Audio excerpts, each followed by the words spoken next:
سيمبا أردون أول ما رجع من السفر قرر إن هو لازم يجي يشوفك ويسمع حكاياتك. ازيك يا سيمبا، عامل ايه؟ أنا جيت عشان أشوفك، انت وحشتني جدا. ألف سلام عليك يا حبيبي، بكرة تخف وتطلع تجري زي زمان. الله يسلمك يا أردون.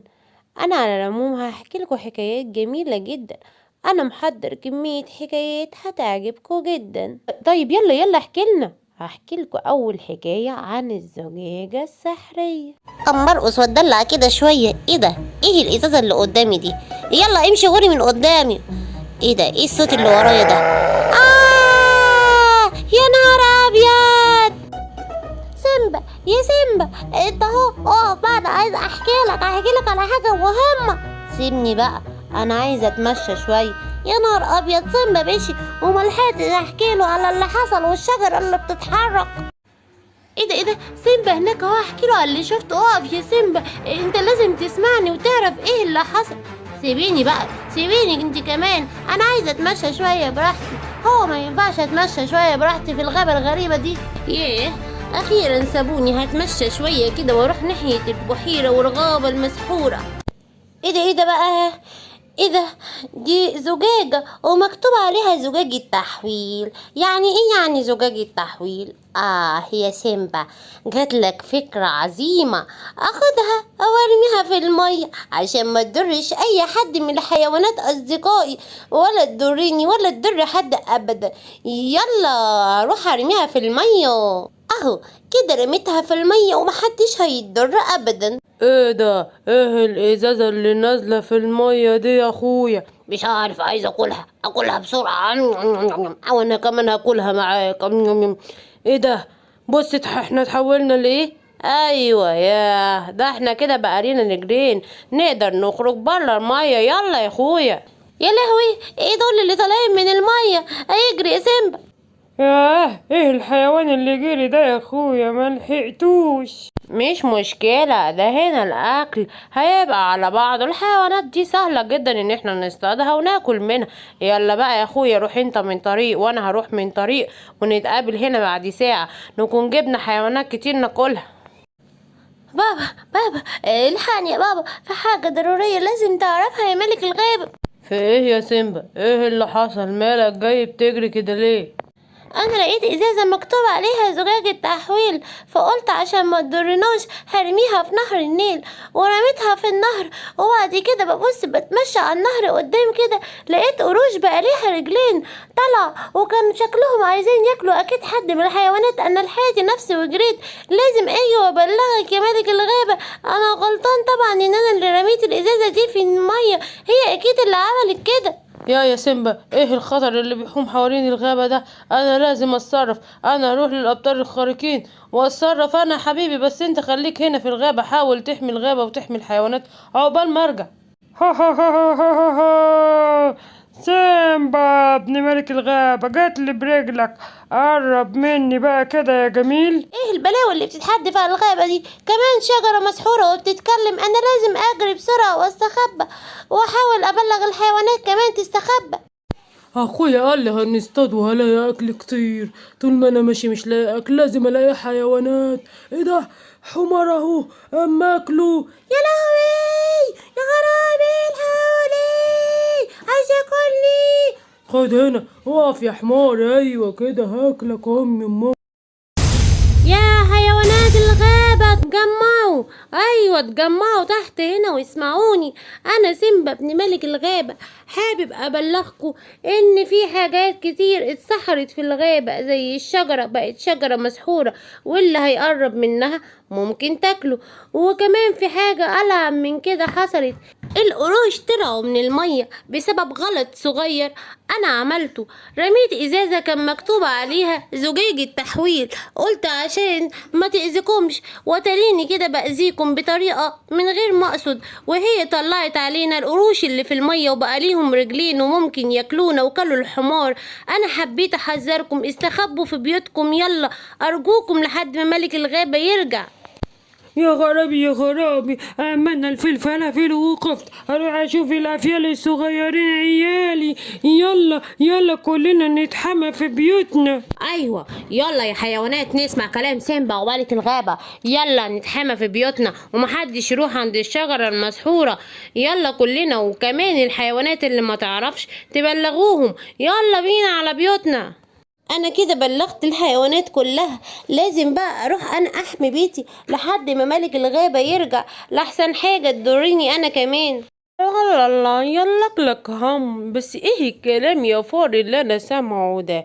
سيمبا بيقولوا بس مفيش مانع بقى ان انا اكلك قبل ما استخبى.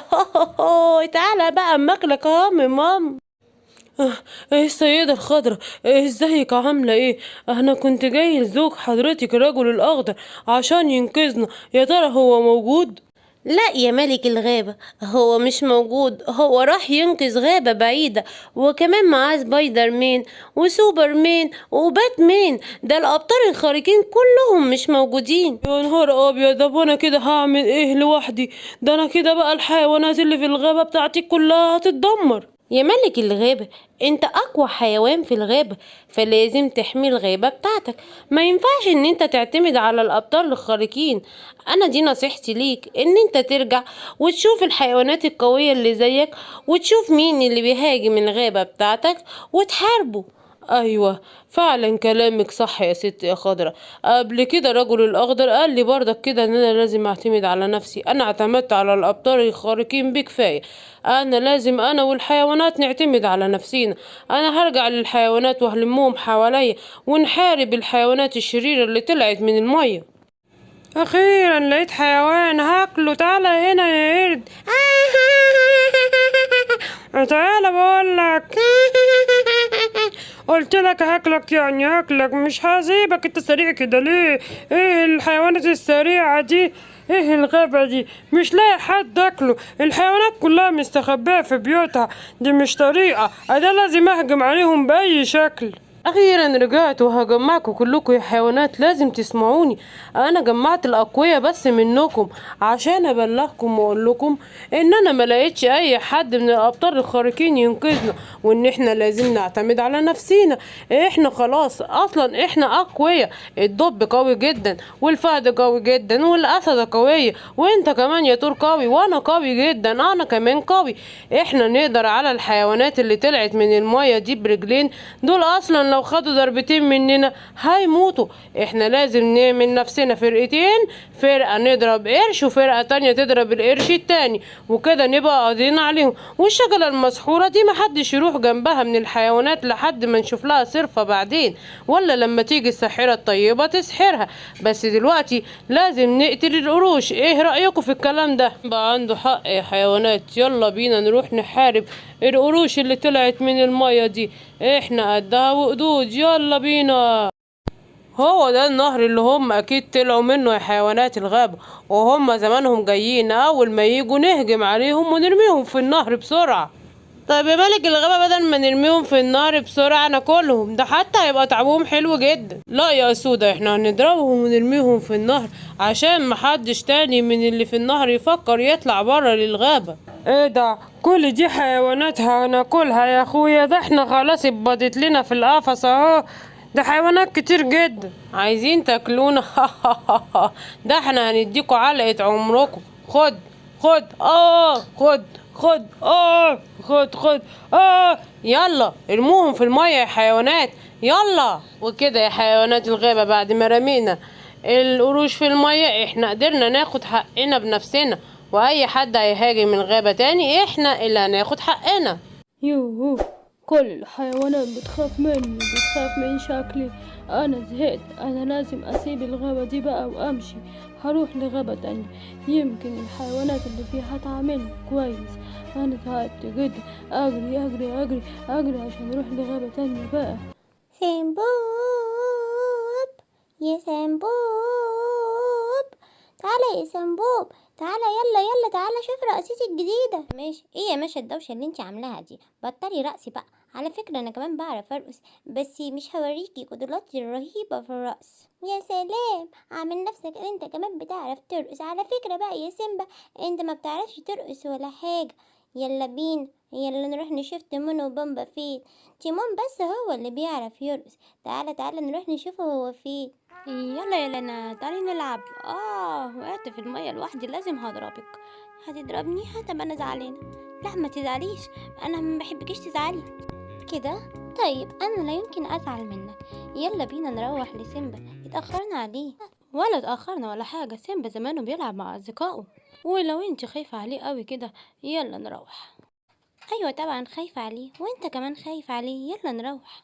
يا بومبا لا ما تعيطش. انا كمان اعيط معاك. تعيطوا على ايه يا مجانين انتوا؟ ده سيمبا جايلكوا دلوقتي، هو والبنت اللي نيرة الرخمة دي الوحشة اللي انا مش بحبها. خلاص كده بقى، خلاص يلا يا بومبا، كفاية عياط. احنا كده عرفنا ان سيمبا جاي. يلا بينا، يلا نروح نقابله على اول الطريق. بقولك ايه يا غوريلا، ما شفتش يا ابو سيمبا؟ انا كنت بدور عليه.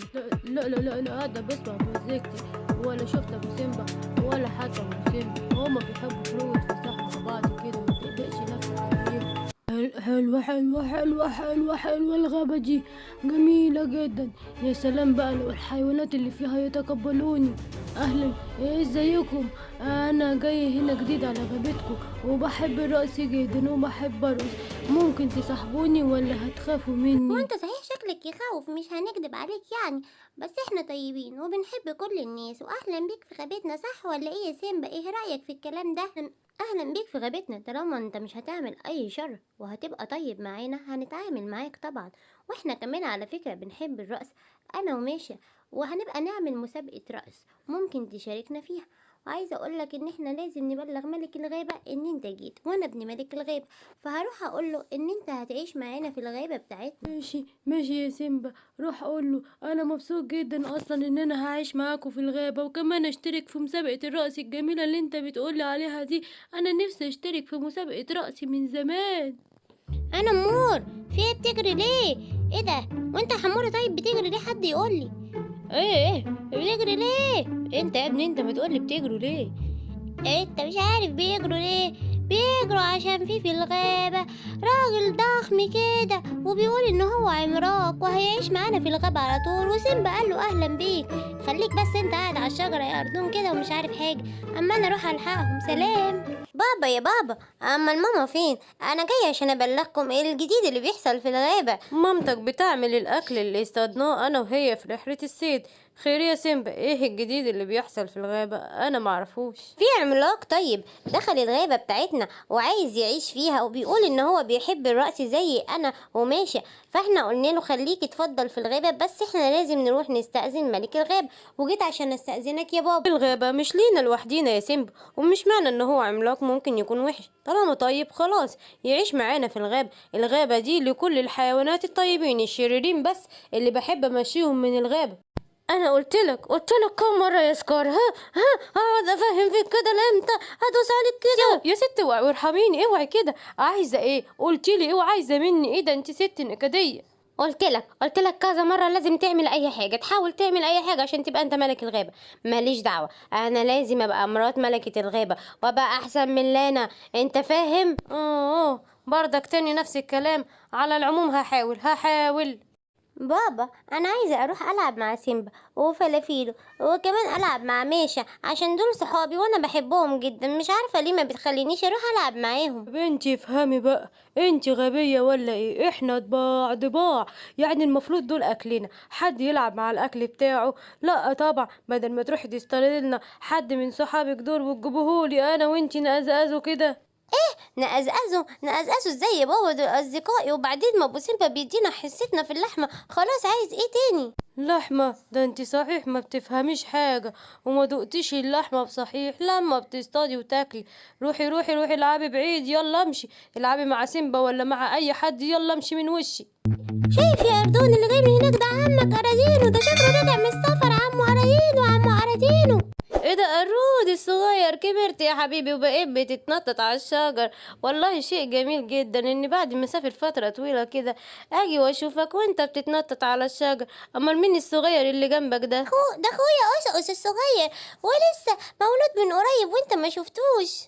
طيب يا اراجينو يا حبيبي، انا مضطر اسيبك دلوقتي وامشي عشان اروح اسلم على ملك الغابة. ما هو ما ينفعش ارجع من السفر وما سلمش عليه. عن اذنك يا حبيبي، وبعدين هاجي اقعد العب معاك انت واخوك الصغير. شفتوا يا اسود؟ عرفتوا اللي حصل؟ في عملاق طيب جديد دخل الغابة. ده العملاق الكبير الغوريلا لما يعرفها يغير جدا. تعالى يا سيمبا، تعالى يلا يا ماشي، شوفوا الرقصة الجديدة اللي انا اتعلمتها دي جميلة جدا. ايه رأيكم فيها؟ دي حلوة جدا. هاكونا مطاطا، دي رقصة هاكونا مطاطا. هو في ايه النهاردة؟ هو كله عمال يرقص، انت ترقص وماشي ترقص وتقول لي حاجة جديدة، والعملاق الجديد اللي ظهر في الغابة ده يقول لي انا بحب الرقص. في ايه؟ كله بقى بيحب الرقص زيي؟ طيب امال فين بقى بومبا يا تيمون؟ بومبا راح يجيب لنا شويه دود كده عشان ناكل ونشبع انا هو. وايه موضوع بقى العملاق ده؟ ايه الموضوع ده يا سيمبا؟ ايه الموضوع ده يا ماشي؟ بيقول لك عملاق وبيحب اللقص. في ايه يا عم انت؟ الله، يلا كلنا نلعب مع بعض، يلا. الحق يا عملاق الغابة، الحق في عملاق جديد جه، وابو سيمبا شكله موافق انه يقعد في الغابة، ولو قعد هياكل منك الجو. ياكل مني الجو؟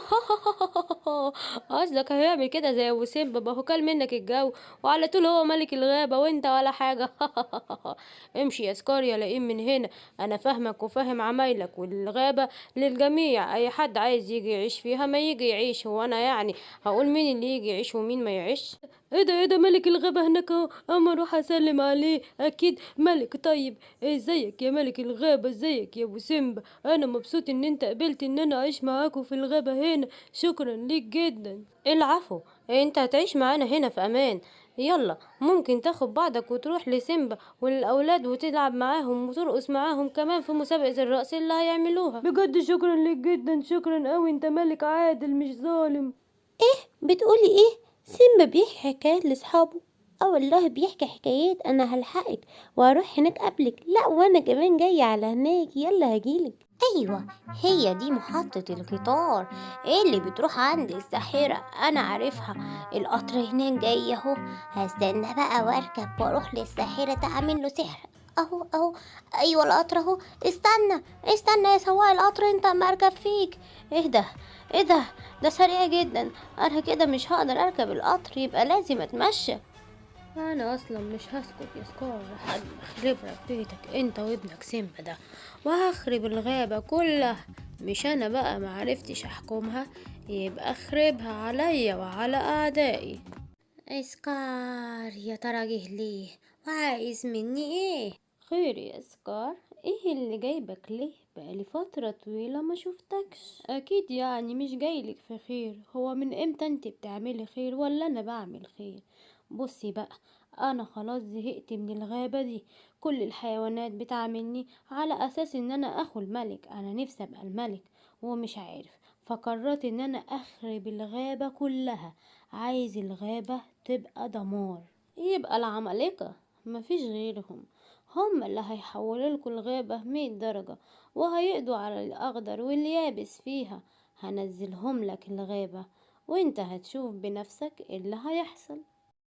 ام سيمبا ازيك؟ انا جايالك مخصوص عشان اقولك على حاجة شفتها وحذرك تحذري كل الاسود اللي بتحمي الغابة وكمان الحيوانات، وكمان تقولي لابو سيمبا. خير يا السودة، شفتي ايه؟ شفت سكار ووشه كله شر وخد بعضه وراح عند القطر، شكله كده هيروح للساحرة. وسكار لو راح للساحرة واتجمعوا مع بعض مش هيسكتوا ابدا الا لما يضروا الغابة. لازم تبقي عارفة، وجيت عشان اقولك وابلغك. شكرا ليكي يا السودة ان انتي جيتي وعرفتيني. انا هروح اقول لكل الاسود اللي في الغابة، وكمان هبلغ ابو سيمبا. اسود الغابة وحراسها، اسمعوا مني الكلام اللي انا جاية اقوله. انا ام سيمبا وكلكم عارفيني. انا جاية ابلغكم ان سكار الشرير راح عند الساحرة الشريرة، وبكده ممكن يحصل مجزرة او تحصل حاجة غريبة في الغابة. انا هجري دلوقتي بسرعة وهروح اقول كمان للاسد الحارس، وهروح اقول لابو سيمبا. عايزاكوا تاخدوا بالكم من نفسكم. يا أسد يا حارس، أنا جالي خبر وحش جدا، عايزك تعرفه وتاخد بالك كويس جدا. خير يا ام سيمبا، وليه انت اللي بتبلغيني ومش الملك سيمبا هو اللي يبلغني؟ عشان أنا اللي لسه عارفة الخبر ده. اسمع مني، اسمع بقى. اسكار راح للساحرة الشريرة، وأكيد ممكن يعمل شر كبير جدا يضر الغابة. جيت أبلغك إنك تحرس الغابة كويس، فاهم؟ ايوه طبعا فاهم يا ام سيمبا. أما سيمبا راح فين وبين أصدقائنا؟ أما أروح أدور عليهم وأشوفهم فين عشان ألعب معاهم. يا رب الحق الحمار العبيط اللي ماشي هناك ده واقدر اكله. أيوة طبعا الشرير ده، ولا راح أقول لملك الغابة. لا هنا انا جعان، تعالى الحقني يا ابو سيمبا، انا جاي اشتكيلك من دبوع شكله اتجنن وجري ورايا وكان عايز ياكلني. كده هو عمل كده؟ ما تزعلش يا حموري، انا هجيب لك حقك منه. روح يلا يا سيمبا العب مع حموري. ماشي يا بابا، هروح ألعب معاه. باي باي. انا مش عارف ام سيمبا اتاخرت ليه بره كده. الحقنا يا ابو سيمبا، شفت اللي حصل؟ ايه اللي حصل يا ام سيمبا؟ اهدي كده واحكي. اللي حصل ان اخوك سكار راح للساحرة الشرير، ومعنى كده ان اكيد في شر كبير هيحصل للغابة او هيحصل لك، ومهم ان في ضرر هيحصل. طيب انا هروح ابلغ الاسد الحارس، وكمان هناخد بالنا كويس جدا. انا بلغت وانا جاية، وكمان بلغت بقية الاسود اللي في الغابة عشان ياخدوا بالهم. ربنا يستر وسكار ما يعملش حاجة شريرة من الحاجات اللي دايما بيعملها. يلا يا غابة، يلا يلا يا برق، يلا يا رعد، يلا كل حاجة تحصل في الغابة وحوليها، وحولي اللي فيها من صخور لأبطال شريرين أو عمالقة شريرين.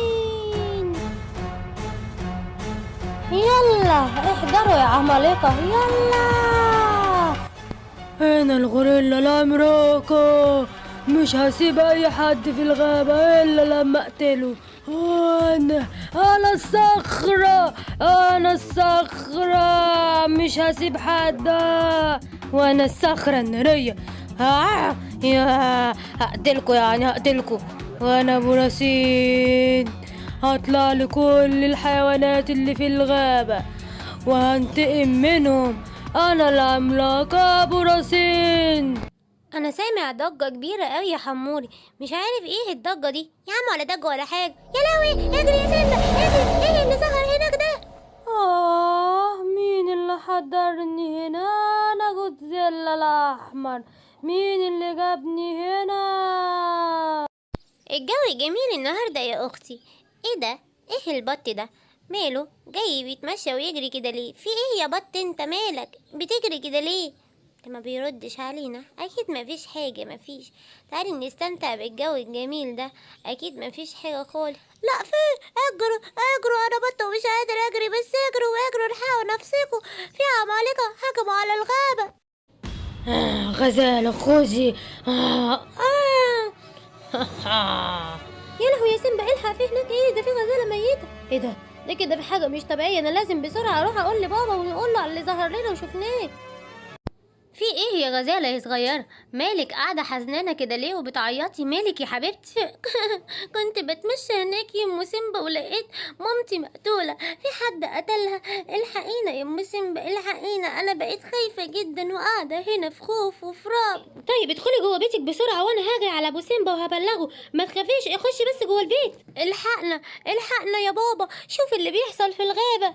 في ايه يا سيمبا يا حبيبي؟ ايه اللي حصل؟ احكيلي. يا بابا، وانا بتمشى انا وحموري شفت عملاق شكله غريب جدا، طلع كده فجرينا منه وخفنا، وبعد كده واحنا ماشيين قدام شويه شفنا غزاله ميته، واضح ان في حد قتلها، ليكون العمالقه هجموا على الغابه ولا في حاجه حصلت. انا جيت ابلغك. الحقنا يا ابو سيمبا. ايه يا ام سيمبا خير؟ ايه اللي حصل؟ انت كمان لسه سيمبا بيقول لي خبر وحش، انت كمان جايه لي بخبر وحش ولا ايه؟ ايوه، مش انا قلت لك الصبح ان سكار اخوك راح للساحره الشريره واكيد هيعملوا شر؟ في عمالقه هجموا على الغابه وقتلوا الغزاله. الحقنا يا ابو سيمبا، لازم تتصرف. طيب يا اسد يا حارس، يا اسد يا حارس. ايوه يا ابو سيمبا، تحت امرك. في ايه؟ روح بسرعه على المنطقه المخيفه، هتلاقي زهر هناك عجيب ورا الجبل، هاتهولي بسرعه وتعالى، وانا هتصرف وهبطل السحر ده. يا ترى فين بقى الزهرة العجيبة دي اللي ابو سيمبا بيقول عليها؟ قال لي ورا الجبل ده مفيش وراه حاجة. طب الجبل التاني ده اهي. ايوه هي دي. اما اخد واحدة بقى واروح له ان شاء الله السحر ده يتفك والغابة ترجع زي ما كانت. اهي الزهرة هي ابو سيمبا جبتها لك. يا ترى بقى الزهرة دي هتفيدنا في ايه وازاي هترجع الغابة زي ما كانت؟ هتشوف دلوقتي يا اسد يا حارس. انا هحرقها ولما هحرقها هطلع دخان كبير جدا، والدخان ده اول ما يشموه العمالقة الشريرين كل واحد هيرجع زي ما كان. اهو هولع فيها. ايه يا ابو سيمبا ده فعلا طلع الدخان كبير جدا. انا اتخنقت. انا هجري بقى يا ابو سيمبا. انا الدخان ده مش هيقدر عليا، مش هيرجع صخرة زي ما كنت. انا الغوريلا، انا قوية، لا يمكن ترجعوني يرضى ابيض صغير زي ما كنت. الدخان ده خنقني. لا لا لا لا لا.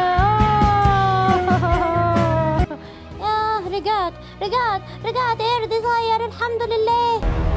انا لا يمكن ارجع زي ما كنت. انا مش الدخان ده ممكن يأثر فيا.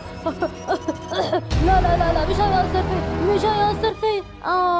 اديني رجعت حيوان زي ما كنت. الحمد لله اني رجعت وبقيت حيوان زي ما كنت. هو احنا ليه يا بابا ممنوعين ان احنا ندخل الارض دي ونعدي السور ده؟ المفروض تسمع كلام اللي بابا قالهولك قبل كده. انا قلتلك ان الارض دي خطر، ما ينفعش تدخلها، دي ارض العجائب يا سيمبا. طيب انا مش فاهم يعني ايه ارض العجائب؟ بيحصل لنا ايه يعني لو دخلنا جوه؟ ارض العجائب يعني ممكن تتحول، اي حد يدخل جوه يتحول. اديني بقولك اهو يا سيمبا، اوعى تدخل جوه. ويلا دلوقتي نروح لمامتك في البيت. يلا يا سيمبا. ازيكم يا اصدقائي؟ انا جمعتكم كلكم النهارده عشان احكي لكم ان بابا امبارح كلمني عن ارض العجائب اللي احنا كنا عايزين ندخلها، وقال لي اوعى تدخلها يا سيمبا، دي خطر جدا، دي ممكن تحولنا كلنا. انا مش عارف ازاي يا سيمبا انت لسه بتخاف. ده انت ابن ملك الغابة وانا ابن باتمان، ازاي تخاف؟ وانا بطوط الحكيم. ما تخافوش وتعالوا ندخل ونجرب. ايوه نفسي انا كمان ادخل واجرب. يلا يا جماعة انا هنط وهدخل اول واحد اهو وانتوا تسبقوني. يلا انا هنط بعدين. يلا يا حصان، هتنط انت ولا نط انا؟ يلا ننط مع بعض يا بطوط يا صديقي لان انا خايف. ايه ده؟ ما هي ارض العجائب شكلها عادي جدا اهي، هي بس الوانها كده مخيفه، بس انا مش شايف اي حاجه لحد دلوقتي. انا قلت لك يا سيمبا الموضوع مش محتاج خوف، ومعاك ده انا باتمان الصغير، يعني مهما يحصل ما تخافوش. ايه ده يا باتمان؟ ايه ده يا سيمبا؟ بصوا هناك كده، شوفوا ايه اللي ظهر في الجبل ده. ايه ده فعلا؟ يا نهار ابيض، مش قلت لك يا باتمان بابا حذرني وقال لي دي ارض العجائب؟ وانا قلت لك ان انا باتمان الصغير وما بخافش، وهروح اقرب منها وهشوف ايه البتاعه دي. اهو قربت منها، يعني هيجرالي ايه يعني؟ ايه ده؟ يا نهار ابيض يا سيمبا، يا خراشي ده باتمان اتشفط. هو انتوا يعني ينفع كده نسيب صاحبنا لوحده؟ تعالوا يلا نروح عند البتاعه دي عشان تاخدنا تودينا لباتمان، احنا ما ينفعش نسيب صديقنا. لا انا خايف يا سيمبا، خايف قوي. يلا يا حسن وبلاش جبن، يلا يا بطوط يلا بينا. طيب يلا ندخل بالدور، يلا. ايه ده؟ ايه اللي جرالي؟ انا خرجت من البتاعه دي وبقيت باتمان التخين. انا كده اتحولت زي ما ابو سيمبا قال. ايه ده؟ وانا كمان خرجت اهو، شفت بقى شكلي ازاي؟ شفت انا كمان بقى شكلي ايه؟ وانا كمان بقى شكلي ايه؟ ده احنا كده كلنا اتحولنا بقى. يعني بابا كان عنده حق، الارض دي بتحول، بس يا ترى هنعمل ايه في تحويلنا ده؟ وانت يا باتمان شكلك التخين ده هتعمل فيه ايه؟ احنا اصلا لو حد من اهالينا شفنا كده مش هيعرفنا يا جماعه، بس دي مشكله كبيره، احنا لازم نشوف مين اللي عايش على الارض دي. انتوا ايه اللي جابكم ارضنا؟ انتوا مين اصلا؟ انا سيمبا ابن ملك الغابه الخضراء. وانا باتمان، وده بطوط صديقي، وده كان الحصان صديقنا، ومش عارفين نتحول لشكل سبايدر مان كده ليه. طيب تعالوا معايا يلا عشان افرجكوا على ابواب الارض بتاعتنا، واوريكوا كل باب مين اللي عايش فيه. تعالى يا حصان، انا فكرت ان انا ادخلك انت البوابة دي عشان تشوف هنا احسنة اليونيكورن عايشين ازاي مبسوطين. انت كمان شكلك حصان يونيكورن بس بطل خارق، يعني هتعيش معاهم مبسوط جدا. لا بس انا مش عايز اعيش معاهم، انا عايز اروح اعيش مع اصدقائي. كلامك غريب يا يونيكورن، انت اول مرة اشوف حد يدخل ارض العجائب ويرفض ان هو يقعد فيها. ده اي حصان بيتمنى، ما بالك بقى انت يونيكورن؟ انا كنت حصان عادي، ولما عشت هنا شايف شكلي بقى مميز ازاي.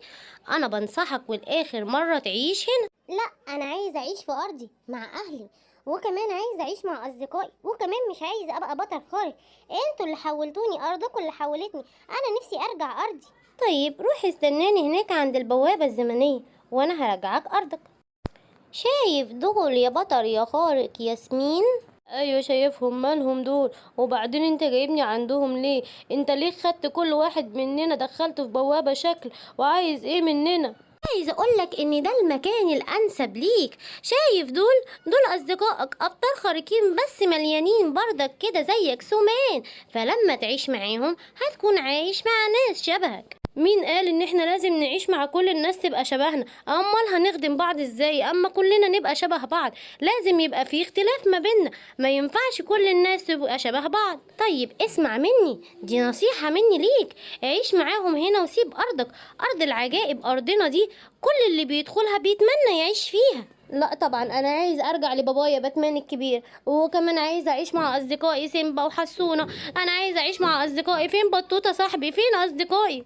براحتك، خلاص انا كده هرجعك ارضك. روح استناني عند البوابة الزمنية هناك وانا هرجعك ارضك. انت دخلتني البوابة دي لوحدي ليه؟ فين اصدقائي؟ وديتهم فين يا حصان يا غريب انت؟ انا حسام ارض العجائب، وقلت لكم هوريكم الابواب اللي عندنا. كل واحد فيكم يناسبه باب بدخلهوله وبعرض عليه ان هو يعيش فيه.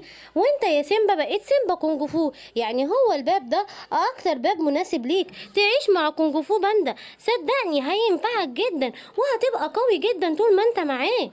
اهلا بكونج فو باندا واهلا بيهم كلهم، بس انا مش عايز اعيش معاهم، انا عايز اعيش مع والدي ملك الغابة، وكمان عايز اعيش مع اصدقائي. فين بطوط وفين حسونة؟ راحوا فين اصدقائي؟ اصدقائك موجودين في امان، بس انا بعرض عليك العرض لاخر مرة. الارض دي هي المناسبة ليك، احسن من ارضكم بكتير. مفيش احسن من ارضنا، الارض اللي اتربيت وعشت فيها مفيش احسن منها. انت ازاي بتقنعني بكده؟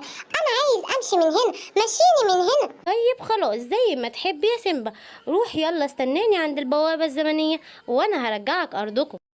ايه البوابة اللي انت دخلتها لي دي يا حصان؟ وفين اصدقائي؟ انت قلت لنا هتدخلنا اتفرجنا على البوابات، مش تدخل كل واحد فينا بوابة شكل. دي البوابة الأنسب ليه. دول هنا الأبطال الخارقين المتحولين زيك، سبايدر مان وباتمان وكمان سوبرمان. ايوه بس انا مش عايز اعيش معاهم، انا عايز اعيش مع اهلي ومع اصدقائي. انا اصلا مش عايز اقعد هنا، انا عايز ارجع بيتنا. طيب والله انا بنصحك ان ده المكان الانسب ليك. بص كل اللي عايشين معاك هنا ابطال خارقين ازاي، يعني هتبقوا فاهمين بعض. انت خلاص بقيت كابتن امريكا. عايز ابقى كابتن امريكا، مش عايز نهائي ابقى كابتن امريكا، انا عايز ارجع لاهلي، رجعني لاهلي. طيب خلاص روح استناني عند البوابة الزمنية وهجيلك هناك. ايه ده؟ رجعت اخيرا ارضي، وانا كمان رجعت ارضي، وانا كمان رجعت ارضنا. وانا كمان اخيرا، وغلطان اني قلت لكم تعالوا ندخل ونشوف. احنا لازم بعد كده ما نشوفش حاجه اهلنا حذرونا عنها. ايوه فعلا، انا كان لازم اسمع كلام بابا ان هو قال لي اوعى تدخل ارض العجائب دي. يلا يا جماعه نروح لاهالينا. تعالى هنا تعالى هنا همسكك انا همسكك، بس بابا بينادي عليا. ايه ده؟ لا ده تيمون وبومبا، انا جايلكوا. ايه، نرقص نرقص نرقص نرقص احلى رقصه لتيمون وبومبا. غدا ايه بس يا تيمون؟ غدا ايه ده؟ انا محضرلك وليمه هتعجبك جدا. بجد؟ ايوه طبعا. ايه ده؟ هتوريها لي؟ يلا بينا تعالى، ده انا عامل لك عزومه هتعجبك جدا. شايل لك شويه دود بقى، بص. يا ايه ده؟ لا لا لا يا سيمبا، وحياة اخوك تيمون اوعى تقول لا. بص كمان ده جايب لك خنفسة على ورقة شجرة وهيبقى طعمها حلو. كل الدودة كلها والنبي. انا هاكل دي؟ يا نهار ابيض، اما دوقني. تيمون وبومبا ضحكوا عليك واكلوا الدود. انت بتضحك عليا يا بابا. طيب انا بكره هكبر وهبقى انا ملك الغابة وعارف كل حاجة، ومش بعيد اكبر بكره فعلا وابقى انا ملك الغابة. سلام بقى يا بابا. سلام يا سيمبا، انت شكلك اتجننت. اهلا سيمبا. ازيك يا عمو فلافيل؟ انا سمعت ان انت معاك بنوره سحريه بتحقق الاماني. ايوه يا سيمبا يا حبيبي، فعلا هي اللي في ايدي دي. انت بتتمنى ايه يا سيمبا؟ اللي تتمناه انا هحققهولك. بتمنى انام واصحى والاقي نفسي انا ملك الغابه بدل بابا. ماشي يا سيمبا، بس دي أمنية كبيرة قوي ونتائجها هتبقى خطر فعلا، وانت ممكن ما تستحملهاش. انت متأكد من طلبك ده؟ ايوه متأكد، والنبي يا عم فلافيلو حققهولي. طيب يا سيمبا، روح نام وبكرة الصبح هتلاقي نفسك انت بقيت ملك الغابة. سيمبا صباح الخير يا صديقي، شفت الرسمة الجديدة بتاعتي دي يا سيمبا؟ صباح الخير يا ميش، عندي ليكي خبر يجنن. انت عارفة ان انا هبقى ملك الغابة بكرة؟ هتبقى ملك الغابة. انا مش مصدقة. بطل هزار تقيل يا سيمبا. على العموم مش عايز تلعب قولي مش عايز العب كده. طيب انا بقى مش هلعب معاكي لان انا بكره هبقى ملك الغابة، وانت اللي هتتمني تلعبي مع ملك الغابة. مع السلامة يا حلوة. عملت ايه يا فلافيلو؟ عرفت تضحك على الواد سيمبا ولا لا؟ ده جالي لحد عندي وطلب مني ليه خليه هو يبقى ملك الغابة بدل باباه. احنا بقى هنخطف باباه ونقوله ان احنا حولناه هو ملك الغابة، ونخليه يعمل لنا كل اللي احنا عاوزينه. ما هو فاكرني ساحر، وان انا بالبنورة السحرية اللي معايا دي اقدر اسحره. طلبتني ليه يا عم فلافيلو؟ اديني جيت لك اهو. قولي بقى عاوز مني ايه؟ عاوزك تخطف ابو سيمبا وتبعده بعيد عن الغابة، تاخده في حتة محدش يتخيل فيها ان هو يكون فيها. حاضر اوامرك. انا اصلا الراجل ابو سيمبا ده ما بحبوش. اهو نايم هناك، اجري كده وانط واحاول اروح له بسرعة. اهو هناك اهو، هديله بالريزر اللي في عينيا ينام اخطفه. انا ايه اللي بيحصل لي ده؟ ايوه كده، انا ما بحبوش ابو سيمبا ده اصلا. يلا بقى هشيله وابعده بعيد عن هنا. ايه ماشي، ما شفتيش سيمبا النهارده؟ هنقعد نرقص كده انا وانتي وبس. هو سيمبا فين؟ اوه فكرتني بقى باللي سيمبا عمله معايا النهارده. تخيل رحت اوريله الرقصه الجديده الجميله اللي انا وريتها لك دي، وقام قايل لي انا هبقى بكره ملك الغابه. مش عارفه ازاي، ده شكله اتجنن. وبيقول لي انتي اللي هتتمني تيجي ترقبي وترقصي معايا، فانا سبته ومشيت عشان هو شكله كده بقى عيل رخم. طيب خلاص، هو خلاص الليل هيليل اهو، وادينا هنسبح بكره الصبح ونشوف بقى ازاي هيبقى ملك الغابة. صباح الخير يا ملك سيمبا، ايه رأيك بقى يا حبيبي؟ باباك مش موجود اهو، انت بقيت ملك الغابة. ايه ده بجد؟ يعني انا كده ملك الغابة؟ الله، طب فين التاج بتاعي بقى؟ وبعدين هو بابا راح فين؟ باباك سافر سفرية صغيرة وقال لي خلي سيمبا يبقى ملك الغابة ويحقق الأمنية بتاعته. ولو عرفت تبقى ملك الغابة وتتنك على كل الحيوانات وتبقى لا يمكن تلعب معاهم وترخم عليهم، في الحالة دي هتبقى ملك الغابة، وممكن كده تبقى ملك الغابة على طول. اذا كان كده البس بقى التاج بتاعي. ايوه كده لبست التاج وهروح ارخم على كل اصدقائي وكل الحيوانات واقول لهم انا ملك الغابة. ايوه يلا روح يا سيمبا واعمل كده فعلا. عملت ايه يا فلافيلو؟ ايرون مان خطف ابو سيمبا، وكمان انا رحت للواد سيمبا واقنعته ان هو يبقى مغرور عشان يتنك على الحيوانات، ونقول ده سيمبا اتجنن ونحبسه في مستشفى المجانين ونحكم الغابة انا وانتي. ايوه كده، تفكيرك كده يعجبني جدا. ازيك يا سيمبا، عامل ايه؟ انتي مين انتي وعايزة ايه؟ انا مين ازاي؟ انا صاحبتك خرتيتة. ما بصاحبش حيوانات، انا ملك الغابة. وامشي من هنا عشان انا بقى معايا مفاتيح السجن وممكن اسجنك. تسجني؟ طيب يا ابن ملك الغابة، انا مش هلعب معاك ولا اتكلم معاك تاني. سيمبا يا صديقي، مالك؟ ايه اللي جرالك؟ كل الحيوانات بيقولوا عليك ان انت بقيت مغرور. انت بتتجرأ وتقولي ان انا مغرور في وشي؟ طب تعالى بقى، انا همسكك. اديني مسكتك اهو يا نمور، وهضربك مش هسيبك. خد يا نمور، خد يا نمور، خد يا نمور. ليه كده بس يا سيمبا؟ ليه ضربتني كده؟ انا عملت لك ايه؟ انا مش هلعب معاك تاني، انت بجد بقيت مغرور ووحش. يلا بينا يا بطابيتي يا صغيرين عشان اعلمكم العوم. تعلميهم ايه العوم؟ انت مش شايفاني قدامك موجود؟ ده انا هضربك انت وعيالك عشان انا بقيت ملك الغابة. تضربني؟ انت اتجننت ولا ايه يا سيمبا؟ انت كمان بتقولي لي اتجننت؟ طب خدي دلوقتي يا حيوانات الغابة انا جمعتكم انا والسيدة الخضراء عشان نقول لكم اللي بيحصل في الغابة ده ما ينفعش. سيمبا اتجنن وخلاص بقى بيضرب اصدقائه وبيضرب كل الحيوانات، وابوه سافر وساب له الغابة. فاحنا قررنا ان احنا نحبس سيمبا لحد بس ما يجي باباه وقت مؤقت كده، وبعد كده باباه يحكم الغابة، وفي الوقت ده هحكم الغابة انا والسيدة الخضراء. حد عنده اعتراض؟ لا طبعا انتوا اولى لحسن سيمبا اتجنن خالص، وبعدين ده حتى ضرب نمور الصغير، وانا كمان سيمبا ضربنا انا وعيالي. سيمبا يا صديقنا، انت ازاي تعمل كده؟ ايه اللي خلاك تبقى عنيف كده وتضرب الحيوانات وتضرب البطه وعيالها وتضرب النمور؟ ايه اللي حصل لك؟ اللي حصل لي ان انا رحت لعمو فلافيل وقلت له ينفع ابقى ملك الغابه؟ مش البنوره اللي في ايدك دي سحريه؟ قال لي ايوه، وبكره هتبقى ملك الغابه. وجالي تاني يوم واقنعني ان انا بقيت ملك الغابه، وهو اللي قال لي اعمل كده في الحيوانات كلها. فلافيل الشرير ده معاه الست الخضراء، وهم دلوقتي بقوا بيحكموا الغابة، يبقى أكيد دي لعبة منهم، وأكيد عملوا حاجة في ملك الغابة. طيب أنا هروح أطير وألف المكان كله وأحاول أشوف فين ملك الغابة وإيه اللي حصل له، وهجيلك بسرعة يا سبايدر مان أحكيلك. ايه ده؟ ايه سكار؟ مين اللي حبسك هنا يا سكار؟ ايه شرير فلافيلو اقنعني من فترة طويلة ان احنا هنروح نعمل عمل لاخويا، وهو هيخليني انا ابقى ملك الغابة، وخدني وحبسني هنا. فلافيلو، ما هو دلوقتي حابس سيمبا، وكمان مش عارفين فين ابو سيمبا، وانا بدور عليه. ده فلافيلو ده عمل شر كتير جدا. تعالى هطلعك من القفص، بس استناني هنا لحد ما اشوف اخوك فين، ونتحد كلنا عشان نروح نضرب فلافيلو ونضرب الست الخضراء. ايه ده؟ ايه يا رجل يا اخضر؟ كويس ان انا لقيتك. شفت الست الخضراء اللي انت جبتها واتجوزتها وسبتها في الغابة دي عملت فينا ايه؟ عملت ايه؟ قوليلي، ده انا نفسي اروح اضربها. اتفقت مع فلافيلو وهلت الغابة، خلت الغابة كلها شر، وكمان خافوا ابو سيمبا، وكمان خافوا سكار وانا لسه شايفاه، وطلعته من السجن. ممكن تيجي تنقذنا بقى من النصيبة اللي انت حطيتنا فيها دي؟ كده حاضر. روح بس انت يا طير دلوقتي دور على ابو سيمبا، وانا هسبقك على الغابة وهضرب الست الخضراء وهضرب فلافيل. هفضل محبوسة عمري كله هنا ولا ايه؟ مفيش حد هيكتشف ان انا هنا لحد ما اموت. ايه ده؟ ابني سيمبا ما سألش عليا، نمور صاحبي فين؟ سبايدر مان فين؟ اصدقائي احنا اهو يا ملك الغابة، الحمد لله ان انا لقيتك. اطلع يلا نرجع على الغابة بتاعتنا. هالك سبقنا على هناك وقال ان هو هيضرب الست الخضراء وفلافيل الشريرين. يلا وهيرجعك مكانك تبقى ملك الغابة. تعاليلي بس هنا. تعالالي يا فلافيلو.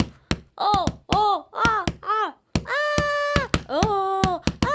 سيبونا خلاص هنمشي من الغابة دي، سيبونا. ايوه كده. شكرا ليك يا رجل يا اخضر، شكرا يا سبايدر مان، شكرا يا تير. انا مش عارف اشكركم بايه بالظبط اكتر من كده. انتوا رجعتوني للغابة بعد ما كنت مستحيل ان انا ارجع. وكمان رجعتوا لكن كمان شكرا قوي. وكمان رجعتوا سيمبا ابني وحميتونا من الخطر وطردتوا الاشرار من الغابة. شكرا ليكم. عارف يا سيمبا، لو حكيت الحكايات الجميلة دي تاني انا هزعل منك. حكاياتك جميلة جدا. ايوه فعلا يا ست، حياتك جميلة. انا بعد كده كل ما هاجي الغابة هاجي